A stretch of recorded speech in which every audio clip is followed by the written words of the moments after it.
Tenemos ya las 7 de la mañana con 2 minutos. Vamos a conversar con el abogado Rogelio Valencia. Él es analista político y máster en derechos humanos. Rogelio, buen día. Muy buenos días, mi estimado Jason Moreira. Muy buenos días con todos los, no solamente televidentes, sino también internautas de este prestigioso programa y canal. Rogelio, esa confrontación ejecutivo-corte constitucional no cesa. De hecho, no se lo hizo de forma directa, pero la última marcha del gobierno apuntó también hacia allá. ¿Qué mismo sucede ahí? ¿Intereses particulares del Ejecutivo o, en efecto, un freno que pone la Corte Constitucional, algunas intenciones que buscan mejorar los niveles de seguridad en el país? En este sentido debemos tener claro, mi estimado Jason, que todavía el Ecuador, a pesar de que tiene 195 años de existencia, conmemorados hace poco, el 11 de septiembre de este año, porque es el 11 de septiembre de 1830 que el Ecuador aparece, no hemos aprendido una lección importante. Definitivamente nosotros hemos tenido una estructura constitucional que ha variado en alrededor de 19 ocasiones y la última, la que está vigente desde el 20 de octubre del 2008, nos da como resultado el hecho de que existe una institución que en todo caso supera las situaciones que tienen que ver con el poder legislativo, el poder ejecutivo e incluso lo que tiene que ver con el poder judicial y justicia indígena, porque definitivamente nosotros en el país adoptamos ese tipo de modelo constitucional y claro, en las actuales condiciones requiere una modificación, requiere un cambio, pero resulta que la enmienda y la reforma parcial no son suficientes para las intenciones que tiene el Poder Ejecutivo y esto nos ha llevado a una circunstancia de una pelea, de un choque que no es conveniente institucionalmente para el país porque independientemente de que 9 jueces integren la Corte Constitucional y el presidente de la República, elegido por voto popular, o los asambleístas estén lógicamente de alguna u otra manera buscando el hecho de que se pueda modificar, cambiar y mejorar las condiciones de la situación extrema que tenemos con soluciones extremas, definitivamente tiene que ir en otro andarivel. ¿Se puede buscar una mejor solución? Por supuesto, pero esa solución no radica ni en las enmiendas ni lógicamente en la reforma parcial que se traduce en consulta popular o referéndum, que definitivamente solo hace cambios superficiales. Ahora, por otro lado, parece como si la Corte Constitucional estuviera solo debajo de Dios, porque no está sujeta al control ni fiscalización de nadie. Y ahora que se trató de enviar un par de preguntitas que por ahí más o menos buscaba el tema, dijeron, como era de esperarse, no. Vamos a vivir así siempre. El tema de fondo es justamente el diseño constitucional. En este diseño constitucional, por supuesto, hay una limitante para, por ejemplo, el control político, que es lo que se planteó en un principio. Ahora, de alguna u otra manera, se busca un planteamiento en un nuevo proyecto de preguntas o en las nuevas preguntas enviadas que están esperando calificación de vía, el hecho de modificar la ley para tratar el tema de sus competencias. Y por supuesto, hay un problema de fondo. Con la constitución vigente nosotros tenemos, a pesar de que no está descrito con claridad el hecho de una función constitucional, un órgano tan pluripotente, podríamos decir así, como es la Corte Constitucional, porque resulta que definitivamente la estructura en este diseño constitucional le da la calidad de guardián de la Constitución y, por supuesto, de la que tiene que velar por el cumplimiento de esa Constitución. Ahora, por eso ustedes habrán escuchado siempre que se habla del órgano de cierre del sistema. ¿De cuál sistema? De este sistema constitucional. ¿Cómo cambiamos esto definitivamente y podemos nosotros variar la situación que se entiende o se puede percibir como de intocable de la Corte Constitucional? Es definitivamente a través de una asamblea constituyente. Sí, complicado, que tiene 3 procesos electorales, por supuesto, pero es la medida que definitivamente puede permitir alcanzar cambios radicales y de fondo a nivel de esta Constitución que se convierte en camisa de fuerza por estos mismos hechos y circunstancias que se dan por un órgano que tiene estos poderes otorgados por esta constitución, constitución que por cierto en su momento fue ratificada en un referéndum por el pueblo ecuatoriano para entrar, previo a entrar en vigencia, casi con un 80%. Entonces, esta circunstancia solamente puede ser cambiada a través de un nuevo proceso constituyente.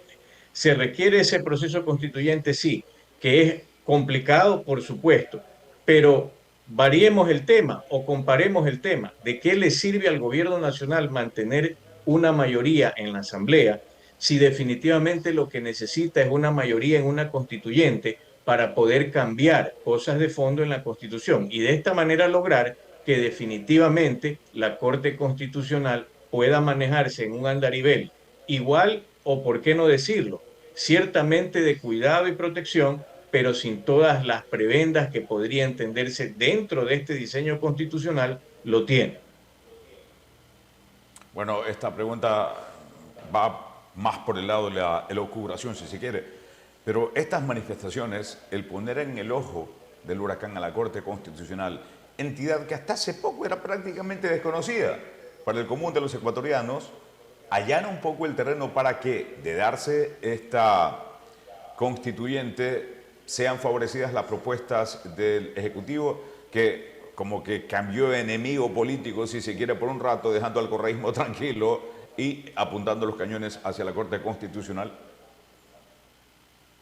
Estimado Jinson, su elucubración o lucubración es prácticamente una cosa que se viene de alguna u otra manera descifrando en este mare magnum y andarivel de prácticamente confrontación que existe entre el gobierno nacional y la Corte Constitucional. Y como usted muy bien dice, a estas alturas, casi 17 años después de la vigencia de la Constitución, los ecuatorianos nos estamos desayunando o se están desayunando en su mayoría que existe un órgano superior a lo que tiene que ver con el poder legislativo y el poder ejecutivo, porque resulta que la Corte Constitucional es la que le dice no solo al presidente que sus decretos ejecutivos están constitucionales o no, o se declara su constitucionalidad, sino también a la Asamblea Nacional el hecho de que mantenga vigencia o no de sus leyes o si existe incumplimiento en las mismas, porque eso es parte del control constitucional que se basa en control abstracto, control concreto, concentrado.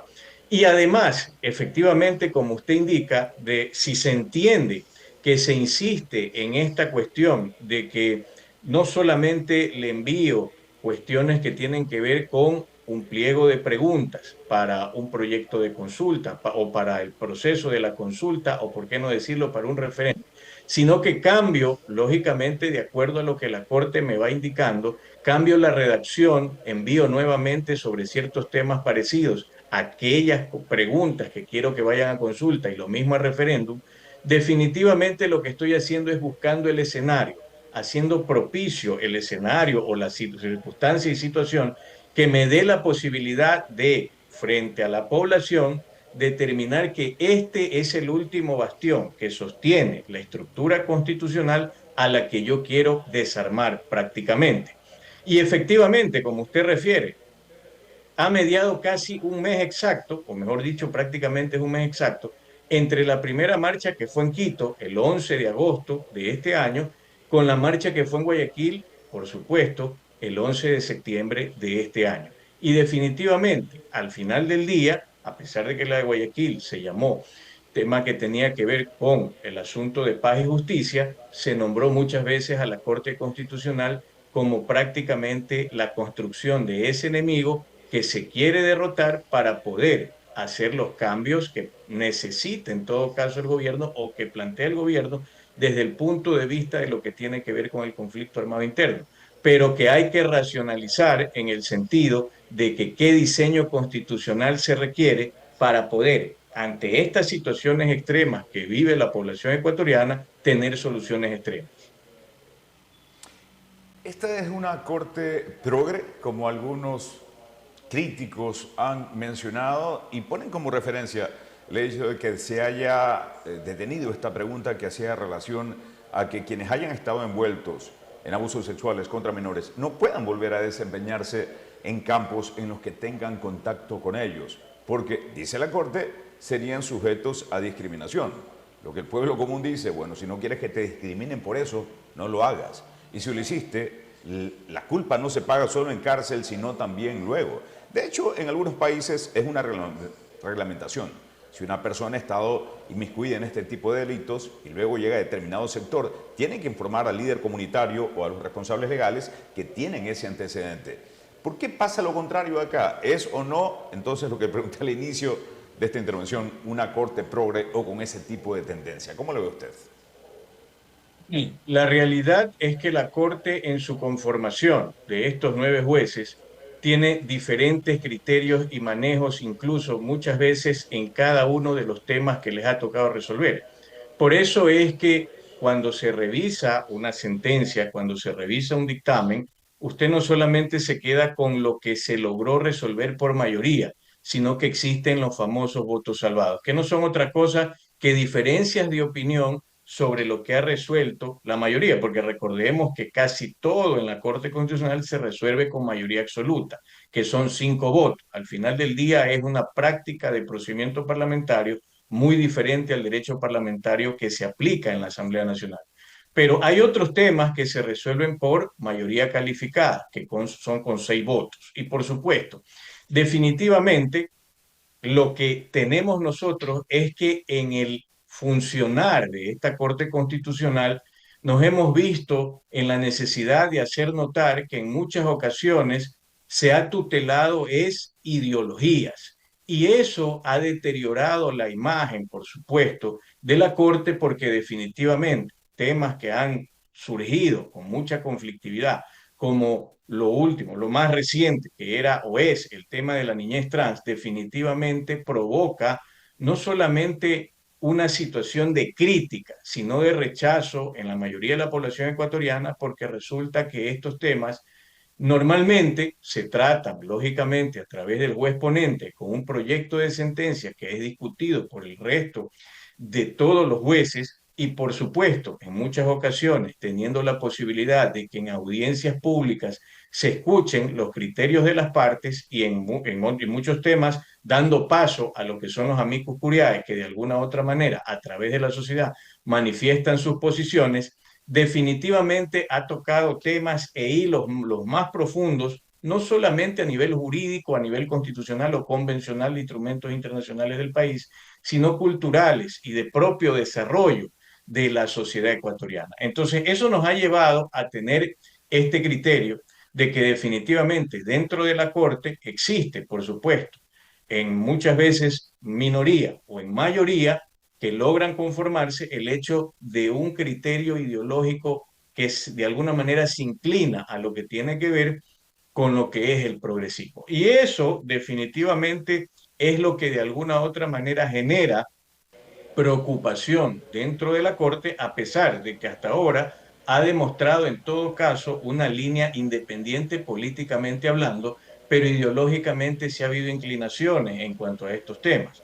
Porque, por ejemplo, existe también lo que es el sexo consentido, sentencias sobre eso, y por supuesto la más afamada y de alguna otra manera más criticada, que tiene que ver con el matrimonio igualitario, mal llamado así, porque el matrimonio ya sabemos qué tipo de institución es entre un hombre y una mujer. Abogado, le agradezco mucho su tiempo y además su forma tan didáctica de explicarnos estos temas medio enredados. Pase buen día. Muy buen día, mi estimado Jinson. Un excelente inicio de semana para toda la población ecuatoriana y, por supuesto, para los hermanos manavitas.